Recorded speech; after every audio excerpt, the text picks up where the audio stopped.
रहे हैं आप और मैं हूं आशीष त्रिपाठी आपके साथ। नमस्कार, मैं हूं आपके साथ अंशिका पाठक। बुलेटिन की शुरुआत करेंगे रायपुर की खबर के साथ। कांग्रेस की बड़ी बैठक, स्क्रीनिंग कमेटी की बैठक में मंथन हुआ है। सभी सीटों को लेकर चर्चा हुई है। प्रदेश प्रभारी कुमारी शैलजा का बयान भी इसको लेकर आ गया है। दरअसल हरियाणा की पृष्ठभूमि से आने वाली कुमारी शैलजा, जो कि छत्तीसगढ़ में कांग्रेस पार्टी के प्रभारी के तौर पर जिम्मेदारी संभाल रही हैं, उनका ये कहना है कि सभी सीटों को लेकर चर्चा हुई, सभी प्रत्याशियों के नाम तय कर लिए गए हैं और हमने ये फैसला लिया है 12 तारीख को सीईसी की बैठक होगी और सीईसी की बैठक में प्रत्याशियों के नाम को फाइनल कर लिया जाएगा। बैठक में सीएम भूपेश बघेल सहित तमाम दिग्गज नेता शामिल होंगे, जिसमें प्रभारी कुमारी शैलजा, प्रदेश अध्यक्ष दीपक बैज और छत्तीसगढ़ के मुख्यमंत्री भूपेश बघेल सरीखे नेता इसमें शामिल होंगे। और ये 12 तारीख को सीईसी की बैठक होगी। केंद्रीय चुनाव कमेटी की बैठक कांग्रेस पार्टी करने के बाद ही अपने कैंडिडेट्स के नाम को घोषित करेगी और नाम अंशिका लगभग तय हो चुके हैं, क्योंकि चुनाव बहुत ज्यादा समय रह नहीं गया है और ऐसे में ये नाम तय करना कांग्रेस पार्टी पर एक मनोवैज्ञानिक दबाव की तरह है, क्योंकि भारतीय जनता पार्टी ने अपने लगभग उम्मीदवार घोषित कर दिए। चुनाव आयोग की तरफ से तारीखों का ऐलान कर दिया गया कि छत्तीसगढ़ में 2 चरणों में चुनाव होंगे और कब रिजल्ट आएंगे वो भी बता दिया गया है। 7, 17 और 3 वो तारीखें हैं क्रमशः। कांग्रेस की स्क्रीनिंग कमेटी में जब मंथन हुआ तो इस बात की भी चर्चा रही होगी और इस बारे में हालांकि कोई आधिकारिक बात तो सामने नहीं आई, लेकिन जिस तरह से चर्चा चल रही है और सीईसी की बैठक होगी, साफ जाहिर है। बिल्कुल। और प्रदेश प्रभारी कुमारी शैलजा का भी बयान इसको लेकर आया। सभी सीटों को लेकर चर्चा हुई है। उन्होंने कहा जा रहा है, इससे पहले भी ये जानकारी मिल रही थी कि नवरात्र के पहले दिन घोषणा की जा सकती है, उम्मीदवारों की लिस्ट को जारी कर दिया जा सकता है, क्योंकि चर्चा तो हो गई है आखिर किसे लिस्ट में शामिल किया जाना है, लेकिन अभी आधिकारिक तौर पर ऐलान करना बाकी है, जिसका इंतजार है। कहा जा रहा है कि पितृपक्ष के बाद या फिर नवरात्र के पहले दिन ऐलान किया जा सकता है उम्मीदवारों के नामों का। सभी सीटों को लेकर चर्चा क्योंकि हो चुकी है और सभी प्रत्याशियों के नाम भी तय हो गए हैं। क्योंकि नाम तय होना और फाइनल होना अंशिका, ये 2 बातें हैं और कांग्रेस पार्टी की तरफ से क्योंकि कुमारी शैलजा जिस तरह का उनका व्यक्तित्व, जिस तरह की वो नेता हैं, उनकी बातें बहुत स्पष्ट होती हैं, तो उन्होंने स्पष्ट भी कह दिया है कि नाम तय हुए हैं, फाइनल होना अभी बाकी है। और सीईसी की मीटिंग क्योंकि 12 अक्टूबर को होगी, तो क्या पता इसमें नाम फाइनल हो जाए, कहा जा रहा है। और उसके साथ ही आपको बता दें कि चर्चा जारी है।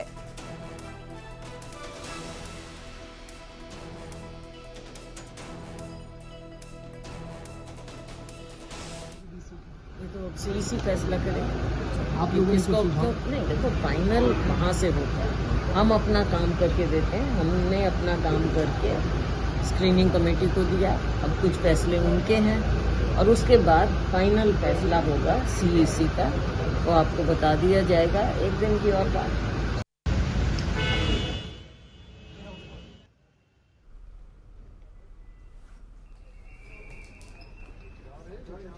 और बात करेंगे हमारे सहयोगी युगल तिवारी इस वक्त हमारे साथ जुड़ रहे हैं। युगल, अभी नाम तय हो गए हैं लेकिन फाइनल होना बाकी है, कुछ समय और लग सकता है?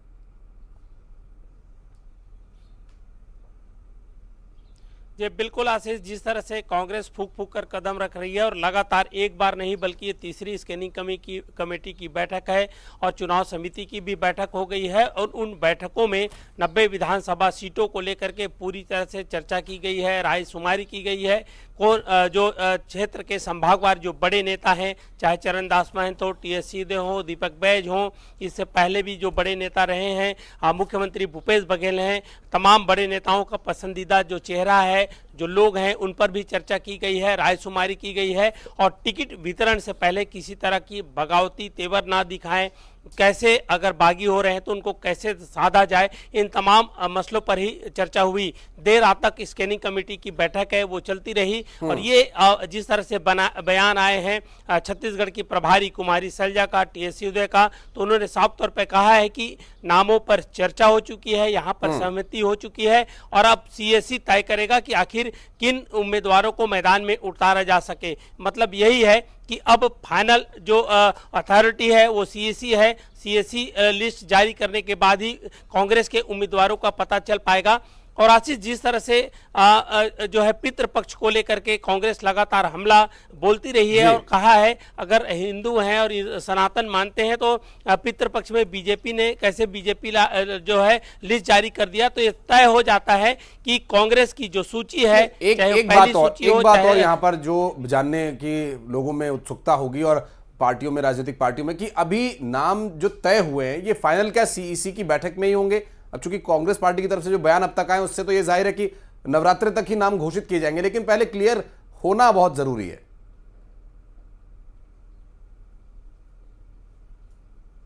जी बिल्कुल, देखिए आशीष, ये तो तय है कि यहाँ से सिंगल पैनलों पर नाम है वो भेजा गया है। सहमति यहाँ के जो नेता हैं, बड़े नेता हैं, उन लोगों ने तय कर लिए हैं और उसके बाद नाम सीईसी को भेजा गया है। अगर इन जो नाम यहाँ से सुझाए गए हैं, अगर सीईसी चाहता है तो हो सकता है कि उन नाम में तब्दीली किया जाए और जो बेहतर जो जिताऊ कैंडिडेट है उन्हें उम्मीदवार बना सकते हैं, उनका विशेषाधिकार है। लेकिन एक बात तय है, यहाँ से नाम प्रस्तावित किया गया है। इससे पहले ब्लॉक स्तर पर नाम आए थे, तो जो ब्लॉक स्तर से नाम आए थे उनको यहाँ पर स्क्रूटनी की गई है, सिंगल पैनल बनाया गया है और वो नाम भेजा गया है। अगर आला कमान या फिर सीसी कमेटी है वो चाहे तो उन नामों पर परिवर्तन कर सकता है, लेकिन ये तय है कि 12 अक्टूबर के बाद नामों पर सहमति लगेगी, मोहर लगेगी, उसके बाद ही कांग्रेस है उसकी जो सूची है वो आएगी। और जिस तरह से इंतजार अभी लगातार बरकरार है कि आखिर कब फाइनल सूची आ जाएगी सामने। बहुत शुक्रिया युगल जानकारी साझा करने के लिए। और चलिए बढ़ते हैं आगे। और सुकमा में आचार संहिता लागू होते ही शांतिपूर्ण चुनाव के लिए नक्सलियों के खिलाफ अभियान शुरू कर दिया गया, जिसके तहत सुरक्षा बलों ने नागाराम इलाके में नक्सलियों के कैंप को ध्वस्त कर दिया है और वहां पर बरामद सामग्री को नष्ट कर दिया है। हालांकि नक्सलियों को जवानों के आने की भनक लगी तो वो वहां से भाग गए थे। दरअसल ये पूरा नक्सल प्रभावित इलाका है। जिले के सभी मतदान केंद्र अति संवेदनशील श्रेणी में आते हैं। यहाँ पर शांतिपूर्ण चुनाव संपन्न कराना सुरक्षा बलों के लिए किसी चुनौती से कम नहीं है। ऐसे में नक्सलियों के खिलाफ लगातार ऑपरेशन चलाया जा रहा है।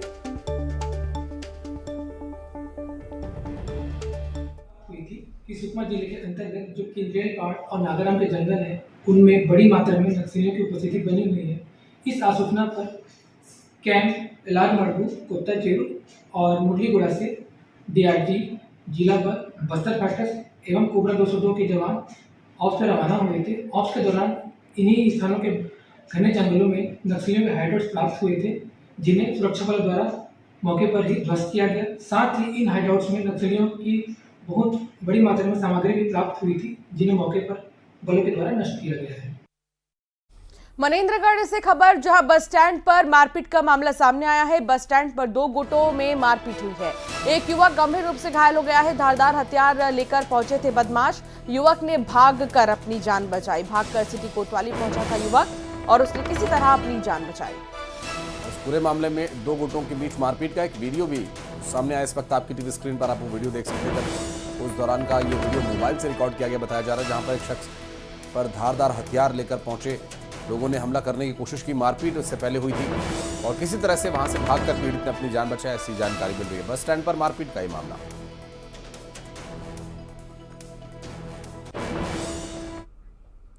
और अगली खबर बलरामपुर से, जहां सीमावर्ती क्षेत्रों में पुलिस के द्वारा विधानसभा चुनाव के मद्देनजर वाहनों की सघन जांच शुरू कर दी गई है और इस दौरान रघुनाथ नगर पुलिस ने 60 टन अमोनियम नाइट्रेट विस्फोटक सामग्री जब्त की।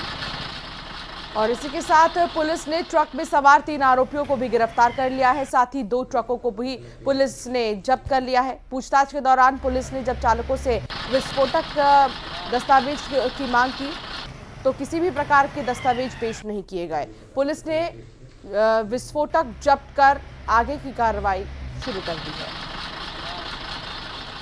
बलरामपुर क्षेत्र अंतर्गत थाना रघुनाथ नगर के सामने में चेकिंग के दौरान में 2 ट्रक विस्फोटक पदार्थ जिसमें 60 टन अमोनियम नाइट्रेट लोड है, उसको 3 आरोपियों के साथ में गिरफ्तार किया गया है।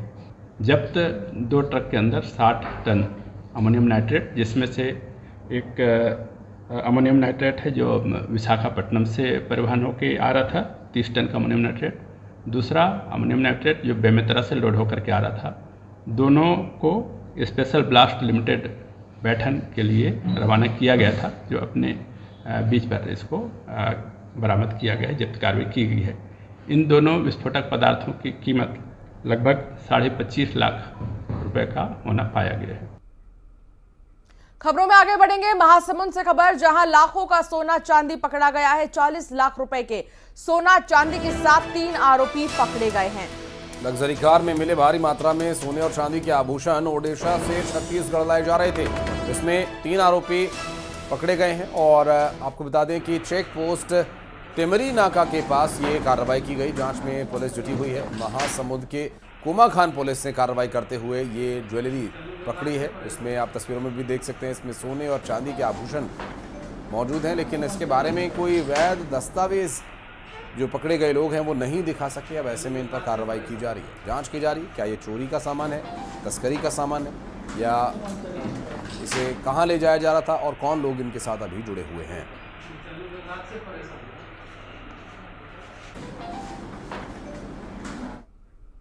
और बढ़ते आगे खबर धमतरी से, जहां पर एक नव प्रसूता की अस्पताल में मौत के बाद हंगामा खड़ा हो गया। परिजनों ने निजी अस्पताल पर लापरवाही बरतने का आरोप लगाया है। दरअसल प्रसूता को प्रसव के लिए धमतरी क्रिश्चियन हॉस्पिटल में भर्ती किया गया, जहां 29 सितंबर को दुर्गा ने सिजेरियन ऑपरेशन से एक बच्चे को जन्म दिया। अस्पताल से डिस्चार्ज होने के बाद प्रसूता को घर ले जाया गया, जहां उसकी तबीयत बिगड़ने लगी। तब परिजनों ने उसे दूसरे निजी हॉस्पिटल में भर्ती किया, लेकिन इलाज के दौरान 20 अक्टूबर को ही मौत हो गई। अब परिजन निजी अस्पताल को मौत के लिए जिम्मेदार ठहरा रहे हैं। पुलिस जांच कर कार्रवाई करने की बात कर रही है। लापरवाही बरती गई वहाँ, सुनो CT स्कैन में साफ सब दिखा रहा है कि उसमें लिखा है करके, और डॉक्टर साहब भी मेरे को बताए कि इसमें थोड़ा सा पानी भरा है और बच्चादानी का ठीक से सिलाई नहीं है, खुला है करके। तो आप इसका क्या चाहते हो, क्या होना चाहिए? मैं चाहता हूँ निष्पक्ष जांच हो, निष्पक्ष जांच हो, कड़ी कार्रवाई हो जो लापरवाही की उसके खिलाफ। तो ओम नारायण साहू मकेश्वर वार्ड वाला एक थाने सूचना दिया है कि उसकी पत्नी दुर्गा साहू है ना, वो डिलीवरी हुआ था और डिलीवरी के दौरान इनका ये ब्लेम है कि डॉक्टर के द्वारा गलत इलाज किया गया है, जिस संबंध में थाने में वर्किंग डिवीजन कायम किया गया है और जांच में लेकर अग्रिम कार्रवाई की जाएगी। खबर बलौदा बाजार से, जहां धड़ल्ले से हो रही अवैध शराब की बिक्री के विरोध में ग्रामीणों ने थाना पहुंचकर प्रशासन के खिलाफ नारेबाजी की है। दरअसल चांदन गांव में शराब की बिक्री धड़ल्ले से हो रही थी और ग्रामीणों ने भारी मात्रा में अवैध महुआ शराब बनाने वाले सामान को पकड़ा। और ग्रामीणों का यह आरोप है कि अवैध शराब की बिक्री के संबंध में लोगों ने पहले भी कई बार पुलिस प्रशासन के सामने शिकायत पेश की, लेकिन प्रशासन कोई कार्रवाई ही नहीं कर रहा था। बहरहाल अब पुलिस ने आरोपी के खिलाफ मामला दर्ज कर कोर्ट में इसे पेश किया। चांदन में ग्रामवासियों के द्वारा एक अभियान चलाया जा रहा है, नशा मुक्ति अभियान। तो लोगों के घर में जा जाकर मना कर रहे हैं कि सब दारू बेचना बनाना सब अवैध है, गलत है, इसको नहीं करना है, टोटल बंद कर दो। उसी के चलते लोग लाभों के यहाँ गए तो वहाँ मिल गया दारू, तो वो उसको ले करके आए थे कि बीच में कार्रवाई करो करके, तो उसमें हम लोग कार्रवाई करें। हमारे गांव में जो अभियान चला थे, हमारे गांव ला सुधारे के है में ना, आज पूरा गांव भर हर घर से निकले हैं कि हमारे गांव में आज के बाद दारू बेचना बंद हो करके, और हर घर से निकाला जाते, जहाँ जहाँ बना थे वहाँ से काकर, यहाँ से गंजी पूरा पास हर चीज दारू हर चीज निकले जा रहे। हमारे गांव का लाभोराम साहू जो कि दारू का व्यापार चलाता है, हमारे क्षेत्र का बहुत बड़ा कोचिया भी है। वो लोगों को सप्लाई भी करता है, लोगों को पिलाता भी है, और उसको आश्रय दिया जाता है थाना से। क्यों? क्योंकि थाना वाला अगर आश्रय नहीं देगा तो जमानत पे आया हुआ एक अपराधी वो खुलेआम रोड पे, पिथौरा से गिधौरी वाली रोड मुख्य मार्ग है, उसी मार्ग पे उसका एक दुकान है, जिस दुकान पे वो दारू का व्यापार करता भी है, नौकर भी रखा है। और अगर उसके विपक्ष में अगर कोई बोल दे उसके खिलाफ, तो आदमी उसके ऊपर कार्रवाई करवाता है, रिपोर्ट लिखवाता है, जेल भिजवाता है। और बढ़ते आगे खबर पेंड्रा रोड से, जहां प्राथमिक शाला तुलसीडाड के बच्चे बिजली जैसी मूलभूत सुविधाओं से वंचित हैं और बिजली नहीं होने की वजह से बच्चों के बहुत सी परेशानियां उनके सामने खड़ी हैं। मसलन पानी की समस्या, खराब मौसम में अंधेरा हो जाने पर पढ़ाई की समस्या और गर्मी के मौसम में झुलसा देने वाली गर्मी में पढ़ने को मजबूर होना। स्कूल में बिजली के पोल तो है, पर अभी तक विद्युत लाइन तार नहीं लगाई गई है। स्कूल प्रशासन ने बिजली विभाग के सामने अपनी समस्या रखी है। बिजली विभाग ने जल्दी समाधान का आश्वासन दिया है। सर, मैं तो यहाँ प्राथमिक शाला केरहा टोला के लिए बहुत पहले भी कितने बार भी आवेदन वहाँ दे चुका हूँ बिजली ऑफिस में, किंतु वहाँ से मैंने कुछ वो नहीं आ रहा है कि मैंने बिजली कब लगेगा, कब क्या होगा, जिसके चलते जो है बच्चे लोग यहाँ पढ़ाई बहुत प्रभावित होता है। जो भी शासकीय योजना है वो जो है उनको लाभ नहीं मिल पाता। मरवाही के नज़दीक ग्राम पंचायत कटरा तुलसी डांड मोहल्ले का है, जहाँ प्राथमिक शाला स्कूल है। वहाँ स्कूल में खंभे तो गड़े हैं सर, लेकिन वहीं बताया जा रहा है कि वहाँ तार नहीं लगे हैं और लाइट, वहाँ बच्चे अंधेरे में अपना पढ़ाई अध्ययन कर रहे हैं। क्या कहना चाहेंगे सर? जी, इस मामले में मैं बात किया हूँ सहायक अभियंता मरवाही से, तो बोले हैं कि ठेकेदार को बोल के 3 से 4 दिन में अपन उसमें कार्य करवा दिया जाएगा अपन केबल लगाने का, जिससे भी बच्चे पढ़ाई प्रभावित ना हो। हमारे स्कूल में गर्मी बहुत है और पानी की समस्या और लाइट नहीं रहती है। कब से नहीं है लाइट बेटा यहाँ? बहुत दिनों से। जिससे क्या क्या परेशानी होता है आप लोगों के यहाँ?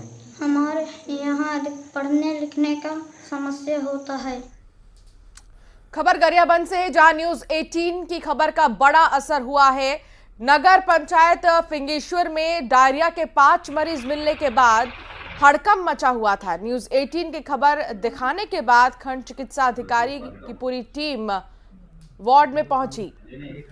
और अंशिका, ये खबर जब हमने प्रमुखता से दिखाई उसके बाद स्वास्थ्य विभाग हरकत में आया और स्वास्थ्य विभाग ने कैंप लगाकर, जो पहले स्वास्थ्य कैंप लगाए जाने की मांग ग्रामीणों की तरफ से की जा रही थी, उस खबर को हमने स्वास्थ्य विभाग तक पहुंचाया। प्रशासन जागा और एक्शन लिया गया। कैंप लगाकर उसके साथ साथ डोर टू डोर चेकअप भी किया गया। इसके अलावा नगर पंचायत के ब्लीचिंग पाउडर का छिड़काव भी कराया गया और अब हालात नियंत्रण में बताया जा रहा है। राहत की बात यह है कि यहाँ कोई नया मरीज नहीं मिला है। 5 मरीज मिलने के बाद स्वास्थ्य विभाग के सामने एक बड़ी चुनौती थी, लोगों में डर था। अब 5 में से 3 मरीज अच्छा महसूस कर रहे हैं, ठीक हो गए हैं और 2 मरीजों का इलाज अभी भी जारी है। और स्वास्थ्य कैंप लगने के बाद अब उम्मीद की जा रही है अंशिका कि यहाँ पर नए मरीज सामने नहीं आएंगे।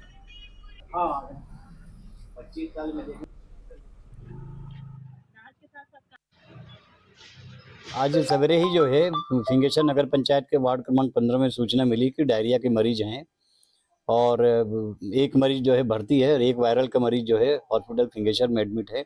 हम लोग गांव का भ्रमण कर लिए हैं, ऐसी कोई भी स्थिति या अन्य नए केस डायरिया के नहीं मिले हैं। फीवर के 1-2 केस मिले जिनका उपचार और स्लाइड बनाया गया है। हमारे गाँव में 5 जन डायरिया के मरीज मिले रही से, ओकर स्वास्थ्य ठीक है। अभी 2 आदमी ले गए, डॉक्टर साहब आए रही से, गांव में घूमी से, देखी, चेक करी से। का डर बने रही से गांव में कि डायरिया की शिकायत आते करके शिकायत बने रही है। और बढ़ते आगे, रायपुर से एक बड़ी खबर। राजधानी सहित प्रदेश के कई जिलों में घना कोहरा छाया रहा और धुंध की वजह से आवागमन प्रभावित हुआ। हवाई सेवाओं पर भी इसका असर पड़ सकता है और प्रदेश के पहाड़ी इलाकों में घना कोहरा छाया रहा। इसी के साथ धुंध की वजह से आवागमन भी प्रभावित रहा।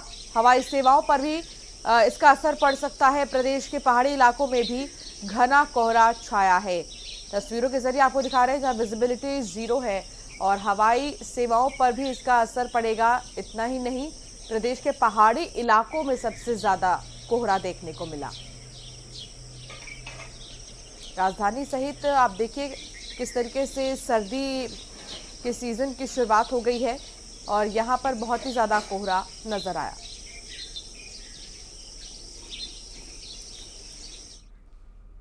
सीएम शिवराज की श्राद्ध वाली पोस्ट पर कांग्रेस ने सफाई दी है। कमलनाथ के मीडिया सलाहकार ने कहा कि सरकार इंटेलिजेंस एजेंसी से सच का पता लगाए। कांग्रेस के किसी भी सोशल मीडिया प्लेटफॉर्म से इस तरीके का पोस्ट नहीं किया गया, सफाई दी गई। कांग्रेस का विरोध शिवराज सरकार की जन विरोधी नीतियों से है, व्यक्ति से नहीं, उनका ये कहना है। और इस पूरे मामले को लेकर अब सियासी बवाल मचा हुआ है, क्योंकि चुनाव का समय है। चुनाव में इस तरह के सोशल मीडिया पर पोस्ट करना ये एक चिंता का कारण है राजनीतिक शुचिता के लिए। जी, आप जो ये इल्जाम लगा रहे हैं कि कांग्रेस पार्टी ने माननीय मुख्यमंत्री जी के श्राद्ध का कोई पोस्ट किया है, ये सरासर गलत है। मैं ईश्वर से कामना करता हूं कि माननीय मुख्यमंत्री जी, आपके पिताजी की खूब लंबी उम्र हो। हमारा राजनीतिक विरोध है, सिद्धांतिक विरोध है। इसका मतलब ये नहीं है कि उनके बारे में इस तरह की बात कहें। आप जरा ढंग से पता कराइए, थोड़ा बहुत इंटेलिजेंस आपके पास होगा। भारतीय जनता पार्टी के अंदर बहुत से दुश्मन शिवराज सिंह चौहान जी के बैठे हुए हैं। उन्होंने ही ये शरारत की है और उन्होंने ये शरारत भी की होगी कि श्राद्ध पक्ष में उन्हें टिकट दिलाया। तो इन चीजों से आप सावधान हो। हम उनकी लंबी आयु की कामना करते हैं। विद कांग्रेस नाम के ट्विटर हैंडल से ट्वीट को लेकर सीएम शिवराज सिंह चौहान के बेटे कार्तिकेय सिंह ने प्रतिक्रिया भी दी है। कार्तिकेय ने ट्वीट में लिखा है, समझ नहीं आ रहा कि आप पर दया करूं या गुस्सा। गुस्से में तो हूं, आखिर मेरे जीवित पिता के श्राद्ध की बात आप कर रहे हैं। मुझे तरस भी आ रहा है आप लोगों पर, कितने नीचे कांग्रेस आज गिर चुकी है। क्या आपको लगता है कि इसके लिए ईश्वर आपको माफ करेगा? चुनाव तो 4 दिन के हैं। ऐसी घटिया हरकत के बाद क्या आप लोग अपने बच्चों से आंख मिला पाएंगे? हालांकि अब इस पोस्ट को सोशल साइट से हटा दिया गया है।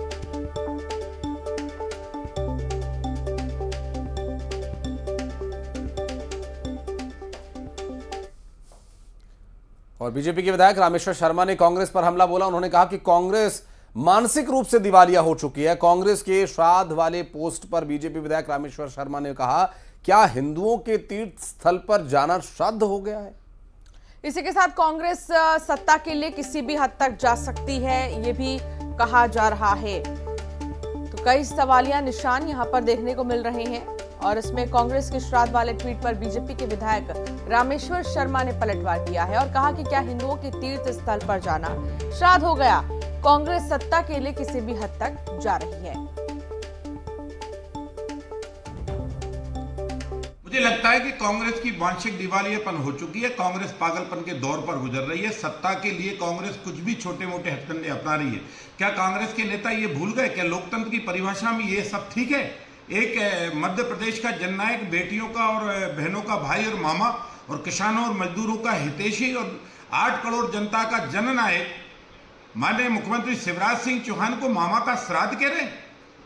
क्या हिंदू धर्म के तीर्थ स्थलों पर जाना मामा का श्राद्ध हो गया? और श्राद्ध पक्षों में भाजपा की सूची को आने का को कड़वे दिन और श्राद्ध से जोड़ेंगे? जिंदे व्यक्तियों को आप मृत घोषित करना चाहते हो?